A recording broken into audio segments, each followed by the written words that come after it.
ମୁଁ ଅନୁମାନ କରୁଛି ଯେ ତୁମେ ମିଶ୍ରଣ ଶବ୍ଦଟି ସହିତ ଆଗରୁ ମଧ୍ୟ ପରିଚିତ ଥିବ।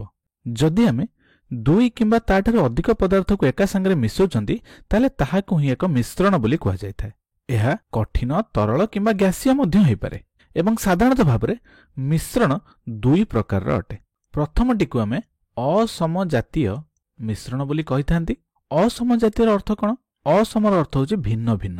ବର୍ତ୍ତମାନ ମୁଁ ଏଇଠି ଏକ ଅସମଜାତୀୟ ମିଶ୍ରଣକୁ ଉଦାହରଣ ରୂପରେ ନେଉଛି। ଏଇଟିକୁ ଲକ୍ଷ୍ୟ କର, ଏଇ ପାତ୍ର ମଧ୍ୟରେ ଏହି ଯେଉଁ ଦ୍ରବଣଟି ମୁଁ ନେଉଛି ଏହା ହେଉଛି କିଛି ଅସମଜାତୀୟ ମିଶ୍ରଣ ଏବଂ ଏହି ମିଶ୍ରଣରେ ଦୁଇଟି ସ୍ତର ଥାଏ ଏବଂ ଆମେ ଖାଲି ଆଖିରେ ଏହି ଦୁଇଟି ସ୍ତରକୁ ଦେଖିପାରନ୍ତି, କାରଣ ମିଶ୍ରଣରେ ଥିବା ଏହି ଦୁଇଟି ପଦାର୍ଥର ଗାଢ଼ତା ଭିନ୍ନ ଭିନ୍ନ ଅଟେ। ଯେମିତିକି ମୁଁ ଯଦି ତେଲ ସହିତ ଜଳର ମିଶ୍ରଣ କରିବି ତାହା ଏକ ଅସମଜାତୀୟ ମିଶ୍ରଣର ଉଦାହରଣ ଅଟେ। ଠିକ୍ ସେହିପରି ଅସମଜାତୀୟ ମିଶ୍ରଣର ଆଉ କିଛି ଉଦାହରଣ ଗୁଡ଼ିକ ହେଉଛି ଯେପରିକି ସୋଡିୟମ କ୍ଲୋରାଇଡ୍ ବା ଲୁଣର ଲୁହାଗୁଣ୍ଡ ସହିତ ମିଶ୍ରଣ, ଲୁଣର ଗନ୍ଧକ ସହିତ ମିଶ୍ରଣ ଏବଂ ଏଇଠି ଆମେ ଦେଖିଲେ ତେଲ ଓ ଜଳର ମିଶ୍ରଣ। ଏ ସବୁଗୁଡ଼ିକ ମିଶ୍ରଣରେ ଆମେ ଦୁଇଟି ଭିନ୍ନ ଭିନ୍ନ ପଦାର୍ଥକୁ ଖାଲି ଆଖିରେ ଦେଖିପାରନ୍ତି ଏବଂ ଏହାକୁ ଅସମଜାତୀୟ ମିଶ୍ରଣ ବୋଲି କୁହାଯାଇଥାଏ। ବର୍ତ୍ତମାନ ଆମେ ସମଜାତୀୟ ମିଶ୍ରଣକୁ ଲକ୍ଷ୍ୟ କରିବା। ତେବେ ତୁମେ ବୋଧହୁଏ ଶୁଣିଥିବ ଯେ ସମଜାତୀୟ ମିଶ୍ରଣକୁ ଆମେ ଦ୍ରବଣ ବୋଲି ମଧ୍ୟ କହିଥାନ୍ତି। ତେବେ ଯେତେବେଳେ ଆମେ ମିଶ୍ରଣ ବିଷୟରେ କଥା ହୁଅନ୍ତି ସେତେବେଳେ ଆମେ କଠିନ, ତରଳ ଏବଂ ଗ୍ୟାସୀୟ ମିଶ୍ରଣ ବିଷୟରେ ହିଁ କଥା ହେଇଥାନ୍ତି। ପ୍ରାୟତଃ ଆମେ ଯେତେବେଳେ ମିଶ୍ରଣ ବା ଦ୍ରବଣ ବିଷୟରେ ଆଲୋଚନା କରନ୍ତି ଆମ ମନକୁ ତରଳ ହିଁ ଆସିଯାଏ, କିନ୍ତୁ ଦ୍ରବଣ ସାଧାରଣତଃ କଠିନ, ତରଳ, ଗ୍ୟାସୀୟ କିଛି ବି ହେଇପାରେ। ତେବେ ଯଦି ଆମେ ଏକ କଠିନ ଦ୍ରବଣକୁ ଉଦାହରଣ ରୂପରେ ନେବା ତାହେଲେ ଆମେ ଏକ ମିଶ୍ର ଧାତୁ ବା ଆଲୟକୁ କଠିନ ଦ୍ରବଣ ବୋଲି କହିଥାନ୍ତି। ତେବେ ଏହି ମିଶ୍ର ଧାତୁର କାର୍ଯ୍ୟ କ'ଣ? ଏଗୁଡ଼ିକ ସାଧାରଣତଃ ଭାବରେ ଉତ୍ତମ ବିଦ୍ୟୁତ୍ ପରିବହନ କରନ୍ତି। ଏମାନଙ୍କୁ ହାତୁଡ଼ିରେ ବାଡ଼ାଇ ବଡ଼ ବଡ଼ ଚାଦର ପ୍ରସ୍ତୁତ କରାଯାଇପାରେ ଏବଂ ଏମାନେ ଅତ୍ୟନ୍ତ କଠିନ ହୋଇଥାନ୍ତି। ମନେକର ମୁଁ ଯଦି କହିବି ମୋ ପାଖରେ ଗୋଟିଏ ମିଶ୍ର ଧାତୁ ଅଛି, ତେବେ ଲକ୍ଷ୍ୟ କର ଏଇଟି ଏକ ମିଶ୍ର ଧାତୁ। ଠିକ୍ ଅଛି, ମନେକର ଏଇଟା ଏକ ବ୍ରୋଞ୍ଜ। ତେବେ ଆମେ ମିଶ୍ର ଧାତୁର ଯେଉଁ ସବୁ ଗୁଣ ବିଷୟରେ କିଛି ସମୟ ପୂର୍ବରୁ ଆଲୋଚନା କଲେ ସେ ସବୁ ଗୁଣଗୁଡ଼ିକ ଏହି ବ୍ରୋଞ୍ଜର ମିଶ୍ର ଧାତୁ ମଧ୍ୟରେ ଥିବା ଆବଶ୍ୟକ। ବର୍ତ୍ତମାନ ଏକ ବ୍ରୋଞ୍ଜ ରୂପରେ ଦେଖାଇବା ପାଇଁ ମୁଁ ଆକୁ କିଛି କଲର କରିଦେଉଛି ଏମିତି, ଯାହାକି ବ୍ରୋଞ୍ଜର ମିଶ୍ର ଧାତୁ ପରିକା ଜଣାପଡ଼ିବ। ତେବେ ଯଦି ଆମେ ଏହି ବ୍ରୋଞ୍ଜର ମିଶ୍ର ଧାତୁଟିକୁ ଏକ ସୂକ୍ଷ୍ମ ବା ଉତ୍ତମ ମାଇକ୍ରୋସ୍କୋପରେ ଦେଖିବା ତାହେଲେ ଏହି ବ୍ରୋଞ୍ଜର ମିଶ୍ର ଧାତୁରେ କେଉଁ କେଉଁ ସବୁ ଧାତୁଗୁଡ଼ିକୁ ମିଶାଇ ଏହି ମିଶ୍ର ଧାତୁଟିକୁ ବନାଯାଇଛି ସେହି ଧାତୁଗୁଡ଼ିକୁ ଆମେ ପୃଥକ ଭାବରେ ଦେଖିପାରିବା। ତେବେ ଏଇଠି ଆମେ ଗୋଟେ ଜିନିଷ ଲକ୍ଷ୍ୟ କରିବା କ'ଣ ନା ଏହି ବ୍ରୋଞ୍ଜର ମିଶ୍ର ଧାତୁଟି କିଛି ଭିନ୍ନ ଭିନ୍ନ ଧାତୁର ମିଶ୍ରଣ ଅଟେ, କିନ୍ତୁ ଏହା ଏକ ସମଜାତୀୟ ମିଶ୍ରଣ ଅଟେ, କାରଣ ଖାଲି ଆଖିରେ ଆମେ ଏହି ମିଶ୍ର ଧାତୁ ମଧ୍ୟରେ ଥିବା ଭିନ୍ନ ଭିନ୍ନ ଧାତୁକୁ ଦେଖିପାରିନଥାନ୍ତି। ତେବେ ଏଇଠି ତୁମେ କଳ୍ପନା କରିପାରୁଥିବ ଯେ ତରଳ ଦ୍ରବଣରେ ମଧ୍ୟ କ'ଣ କ'ଣ ଥାଏ ବୋଲି।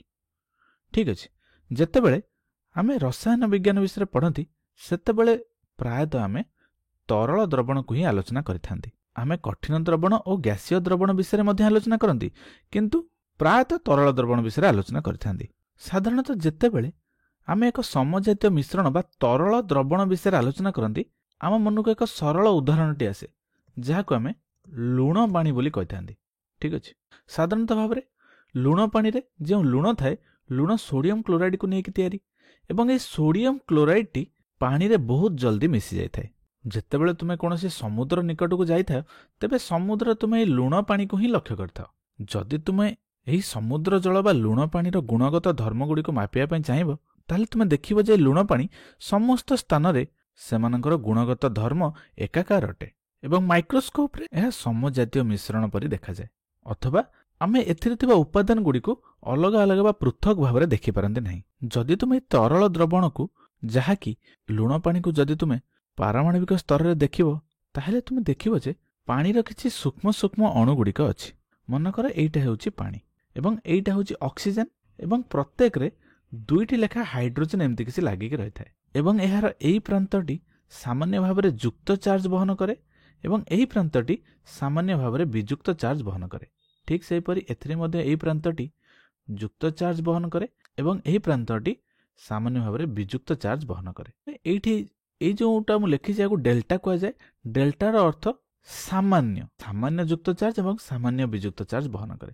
ଠିକ୍ ଅଛି, ଏହା କ'ଣ ଆମେ ଆଗ ଶ୍ରେଣୀ ଗୁଡ଼ିକରେ ଭଲ ଭାବରେ ଆଲୋଚନା କରିବା, କିନ୍ତୁ ଏଠି ଜାଣି ରଖ ଯେ ଏହି ପ୍ରାନ୍ତ ଗୁଡ଼ିକ ସାମାନ୍ୟ ଯୁକ୍ତ ଚାର୍ଜ ବହନ କରନ୍ତି ଏବଂ ଏହି ପ୍ରାନ୍ତ ଗୁଡ଼ିକ ସାମାନ୍ୟ ବିଯୁକ୍ତ ଚାର୍ଜ ବହନ କରନ୍ତି।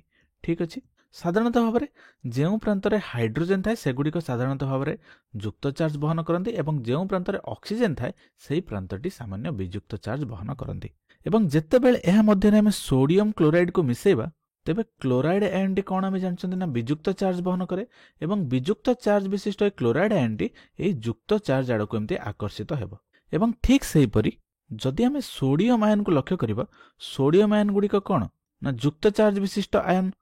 ଏଗୁଡ଼ିକ କ'ଣ କରିବ, ଜଳରେ ଥିବା ବିଯୁକ୍ତ ଚାର୍ଜ ବିଶିଷ୍ଟ ପ୍ରାନ୍ତ ଆଡ଼କୁ ଏହା ଆକର୍ଷିତ ହେବ, କିଛି ଏହିପରି।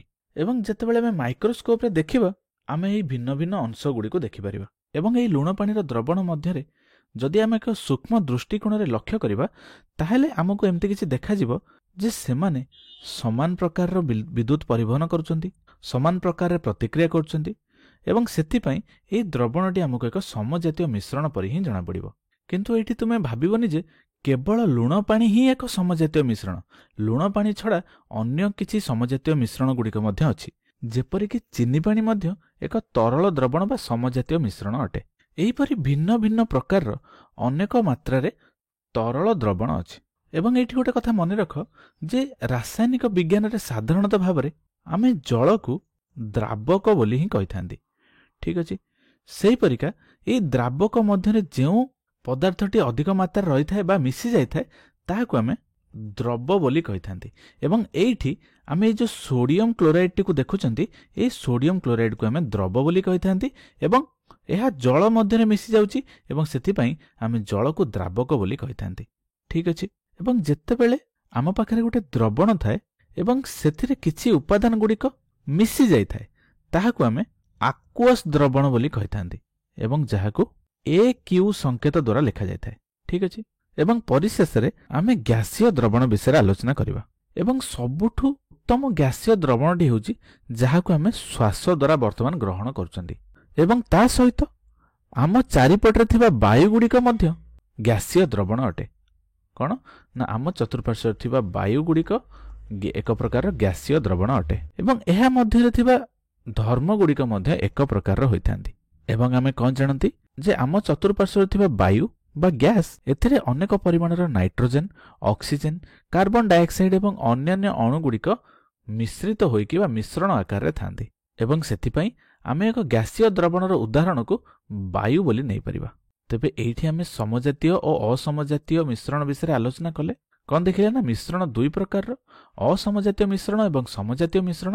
ଏବଂ ସମଜାତୀୟ ମିଶ୍ରଣକୁ ଆମେ ଦ୍ରବଣ ବୋଲି କହିଥାନ୍ତି ଏବଂ ଦ୍ରବଣ ତିନି ପ୍ରକାର ହୋଇଥାଇପାରେ, କଠିନ ଦ୍ରବଣ, ତରଳ ଦ୍ରବଣ ଏବଂ ଗ୍ୟାସୀୟ ଦ୍ରବଣ। ଏବଂ ତାର ଉଦାହରଣ ଗୁଡ଼ିକ ବିଷୟରେ ଆମେ ଆଲୋଚନା କଲେ।